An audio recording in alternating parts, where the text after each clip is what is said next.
Hey, apa kabar? Semoga kamu selalu dalam keadaan sehat ya. Amin. Yaps, balik lagi bareng sama Revisa Bilawati di sini. Tentunya di podcast Kata Kita episode ke-6 yang akan ngebahas tentang insecurity. Dan di episode kali ini akan ada cerita dari seorang sender yang udah ngirim ceritanya ke aku beberapa saat yang lalu. Dan semoga bisa dijadiin pelajaran buat kita semua.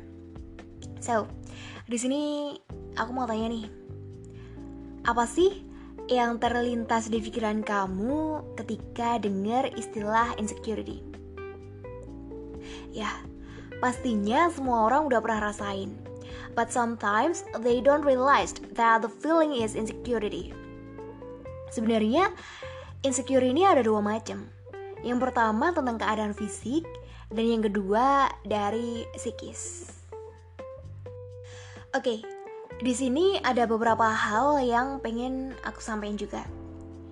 Sebenarnya kita nggak bisa milih kan, mau bentuk fisik kayak apa dan mau dilahirkan di keluarga mana. Ya, kita hanya menerima hasilnya gitu loh. Dan aku dulu sempat mikir gini, dari berjuta sel yang bisa memungkinkan jadi apa aja kita di dunia ini, untungnya kita dilahirkan sebagai manusia. Lah, kalau bukan manusia. Oke, insecurity muncul karena rasa gak nyaman sama respon lingkungan kepada kita. Bisa juga karena gak pede dan ngerasa jadi minder. Dan sebenarnya masih banyak lagi sih penyebab dari insecure itu.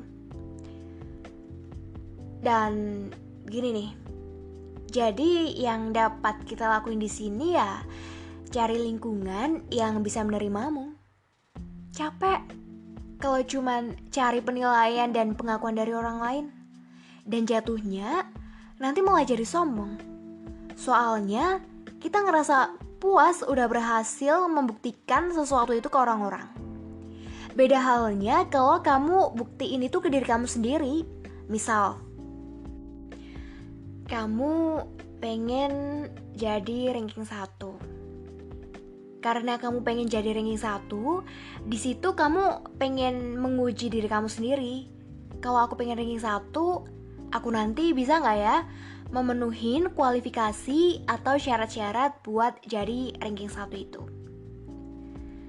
Dan di lain halnya, jangan memaksakan orang lain harus sama atau kamu harus suka sama aku.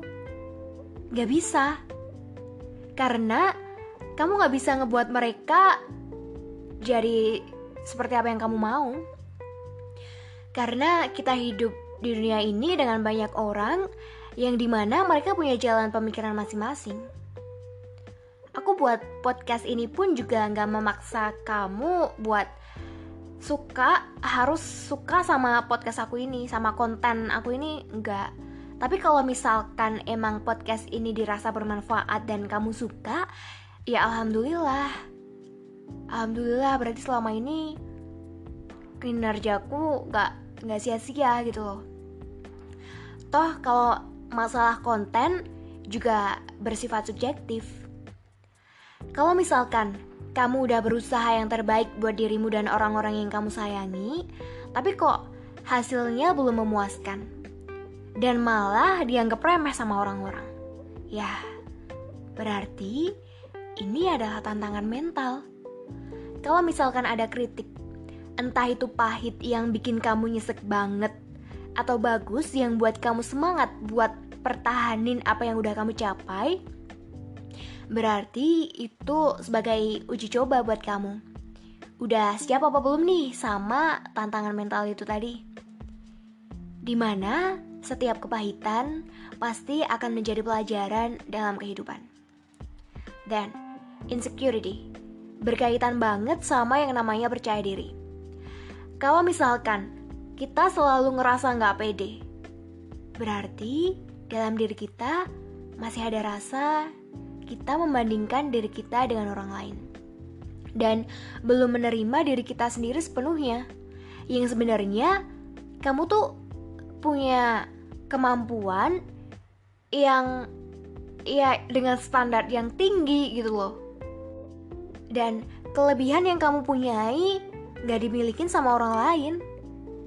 Dan ketika aku pikir lagi, ternyata selama ini kita ngelihat orang lain kayak pakai kaca pembesar.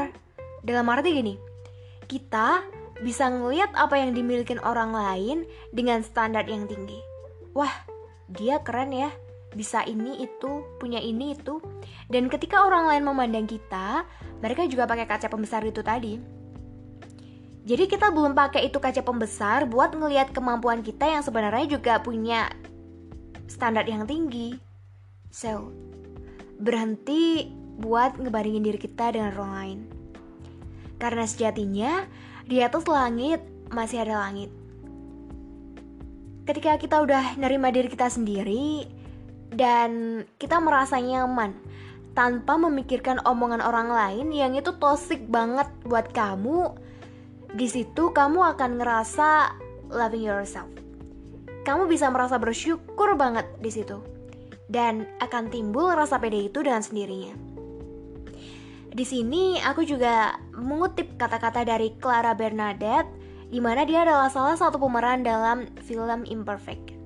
Yang kata-katanya tuh gini, enggak semua beauty standard itu selalu dilihat dari luar. Potensi, talenta, dan karakter jauh lebih berarti jika dikeluarkan dari dalam. Oke.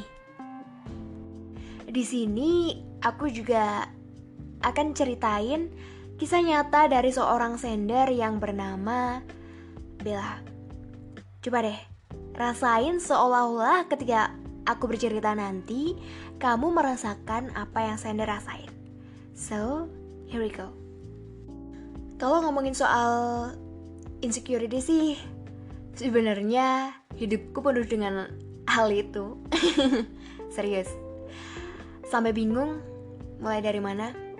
Tapi kalau dipikir-pikir, mungkin aku beruntung juga ya, bisa menang lawan semua pikiran negatif itu. Aku jabarin beberapa dari awal ya. Jadi gini, aku dulu indigo, bawaan dari lahir. Karena dari sisi ayah sama ibu ada bawaan semua. Jadi tahulah ya, bisa ngelihat begituan dari kecil. Walau belum nyadar apa yang kulihat. Badanku gemuk, gak cuma gemuk, udah kayak bola, yakin. Aku kemana-mana sebenarnya takut. Soalnya rasanya kayak ada yang ngikutin, gak nyaman. Trauma juga sih. Dulu pernah pulang sendiri dari masjid dan rasanya mau ditarik orang tapi gak bisa lari. Jadi ya you know lah, parno. Oke. Zaman SD ya kayak yang aku bilang tadi, bulat. Dari dulu aku tuh paling gak suka sama yang namanya lihat orang dibully. Aku inget waktu kelas 2 pernah dicekik sama kakak kelas karena belain temen cowokku. Sampai nangis-nangis aku. Yang buat aku insecure waktu SD itu adalah indigoku dan fisikku. Yang indigo ya kayak tadi, gak nyaman. Soal fisikku ya dibully sih aku dulu. Dikata-katain karena gendut.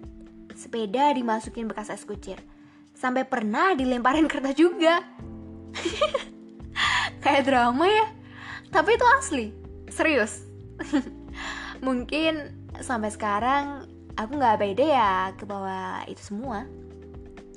Tapi aku ngelawan loh. Aku gak terima toh.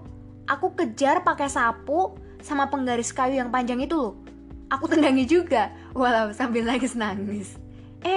Waktu guruku lihat, malah aku yang dicap nakal. Ya, mungkin lihat aku yang kayak gitu, aku jadi gak punya teman deket. Ada lagi yang bikin aku tambah insecure. Jadi, waktu UN, itu kan aku bela-belain ikut les. Nah, sampai kadang dari sekolah aku langsung ke tempat les-lesan gitu. You know, yang jadi guru lesku itu guru kelasku di sekolah. And you know, apa yang dibilang guruku itu waktu pembagian nilai UN. Jadi dia bilang ini saya usahakan lulus semua. sampai saya suruh tirunan. Jeng jeng. Jadi yang pintar itu emang sengaja dibuat sama yang di bawah rata-rata, dibuat semejanya. Gimana coba perasaanmu? Belajar sampai lupa makan, tapi malah kalah sama mereka yang nyontek. Semoga Allah mengampuni dosamu, Bu. Skip. Lulus. Masuk SMP. Aku ngira semua bakal lancar dan gak ada bully lagi. Emang gak ada bully sih, tapi indigoku tambah ngeri. Jadi yang awalnya cuma lihat bayangan, itu aku jadi bener-bener lihat wujud manusia. Kalau banyak orang yang mau mata batinnya mereka dibuka, sebenarnya aku heran. Buat apa gitu loh? Kan gak dikasih sama yang di atas, kok minta? Gak kebayang apa? Waktu ulangan ada kepala jatuh di atas meja, habis itu ngelinding keluar. Gak kebayang kalau sebenarnya temenmu itu ditempelin sesuatu, tapi kamu gak bisa bilang, saking ngerinya itu. Gak kebayang gimana rasanya satu sekolah tahu rahasiamu gara-gara omongan seseorang yang ember. Dan setelah itu kamu diperlakuin kayak dukun. Terus sebenarnya aku tuh gak pernah ke kamar mandi sekolah kalau gak bener-bener kepepet. Trust me. Jadi indigo itu banyak gak enaknya. Terus apa dong enaknya? Well, meski aku gak punya banyak teman orang, aku jadi punya beberapa teman ya yang gituan. Ada 7 kalau gak salah. Dan itu cowok semua. Jadi kemana-mana rombongan gitu. Dan gak tahu juga kok rasanya lebih nyaman sama mereka daripada sama orang. Well, mungkin karena bentuk mereka kayak kita, jadi ya gak takut. Mereka yang ngademin aku waktu aku marah. Mereka yang nenangin aku waktu aku sedih. Mereka yang ikut bingung waktu aku milih SMA. Dan mereka yang ikut seneng sampai lompat-lompat waktu aku keterima dengan ranking yang memuaskan. Adanya mereka kayak angin seger gitu loh buat aku. Aku jadi punya temen yang bisa aku ajak diskusi sama aku curhatin. Tapi ya aku jadi gak bisa mutusin apa-apa sendiri. Harus minta pendapat mereka dulu gitu. Enaknya gimana. Jadi apa yang buat aku insecure waktu SMP? Indigo tadi. Tapi aku punya mereka yang support. Jadi aku ke SMA jadi tambah mantap. Mereka terus bilang kalau aku harus jadi diriku sendiri. Dan omongan mereka masuk ke otakku. Aku nerima diriku. Tapi di sisi lain, indigoku tambah kuat. Jadi waktu MOS itu kan kayak ada gemblengan dari OSIS gitu kan. Nah, tapi di SMA aku gak berhenti di MOS, lanjut di pramuka. Serius. Jadi ada tim yang emang tugas mereka itu bentak-bentak kita. Efeknya stres, tekanan batin. What's next? Pikiran kosong, terus kesurupan. Saking stresnya, awal SMA itu aku pulang hampir setiap hari jam 3 sampai jam 4. Ya buat ngobatin mereka-mereka itu. Yang awalnya aku gak tahu gimana caranya ngobatin orang kesurupan. Serius? Terus ya pria-pria itu yang ngebimbing aku. Aku terkenal karena indigo. Sekarang mah bodo amat. Aku udah nerima apa adanya. Thanks buat mereka. Aku ngira kami bakal terus bareng sampai mati. Tapi enggak. Waktu ulang tahunku yang ke-17 tahun, waktu yang pengen aku rayain sama mereka, aku gak bisa lihat apa-apa. Semua tempat yang awalnya rame, sampai rasanya mau nafas aja gak bisa. Kosong gitu aja. Ya, kemampuanku buat ngeliat ketutup. Bener-bener ketutup. Jadi mereka kayak hilang tanpa jejak. Ketiup angin gitu aja. Sedih? Jelas. Kehilangan? Gak terkira. Efeknya, aku yang awalnya kemana-mana bareng, mutusin apapun bareng, jadi sendiri gitu. Jangan bayangin deh rasanya kayak gimana. Terus Apa yang aku lakuin habis itu? Lulus tanpa mereka yang sorak-sorak.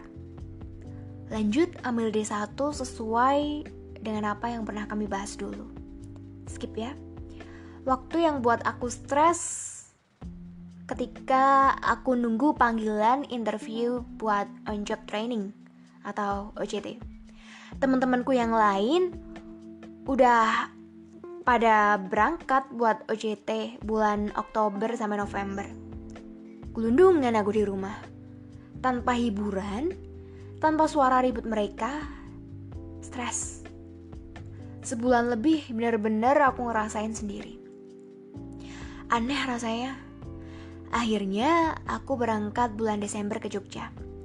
OJT itu kita benar-benar terjun sebagai orang dewasa dan dituntut jadi profesional setiap saat. Aku harus gimana, habis ini apa, capek, sedih, marah sama malu. Tapi gak ada buat tempat sambat, ya gak ada lagi. Di suatu kesempatan aku libur, terus pulang ke Solo. Mainlah aku ke rumah pacarku. Waktu itu kita ada problem, ya jadi berantem. Aku dikunci di kamarnya. Gak peduli keretaku berangkat jam 5. Panik kan ya? Teriak-teriak juga gak bisa. Kasian dong sama keluarganya. Aku cuma bisa nangis. Kunci motor ku tusuk-tusuk di pergelangan tangan sampai merah gitu. Bener-bener mentok waktu itu. Rasanya cuma pengen ketemu mereka. Yang jelas akhirnya aku bisa pulang. Tapi sampai rumah aku malah lanjut ribut sama mama. Akhirnya aku pulang ke Jogja gak pamit, saking capek omongan. Di kereta aku ambil tempat duduk yang gak hadapan, cuman buat berdua gitu, buat 2 orang. Bener-bener nyepi. Sampai kosan barang ku taruh, HP gak ku pegang. Tanganku yang merah tadi aku gigiti. Ada beberapa pendapat. Kalau ada seseorang sekali mencoba bunuh diri tapi dia gagal, biasanya dia akan terus nyoba sampai berhasil. Ya, pendapat itu gak salah. Setelah percobaan itu, setiap ada masalah bawaannya aku cuma pengen ketemu mereka. Banyak cara yang udah aku coba. Pakai pisau, nyiapin cairan pembersih lantai, beli tali temali, dan banyak deh. Gak bisa aku jelasin semua masalahku satu persatu. Terakhir aku percobaan itu tahun 2019 awal. Waktu itu aku berantem hebat sama pacar. Di rumah juga cekcok terus. Pengen istirahat, dengar orang ngedumel terus. Cerita sama orang, sama siapa? Aku gak bisa.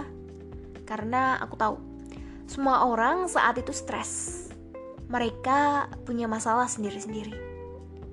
Waktu itu aku ribut sama pacarku, mantan sekarang. Malam-malam pulang kerja, dan dia boncengin aku. Aku mundur terus, kepikiran mau lompat. Tahu kan, kalau orang pikirannya udah benar-benar mentok, yang dilakuin mantanku itu apa coba? Dia malah nambah kecepatan, terus naikin stang motor, berusaha buat aku jatuh. Terus apa coba yang dia bilang?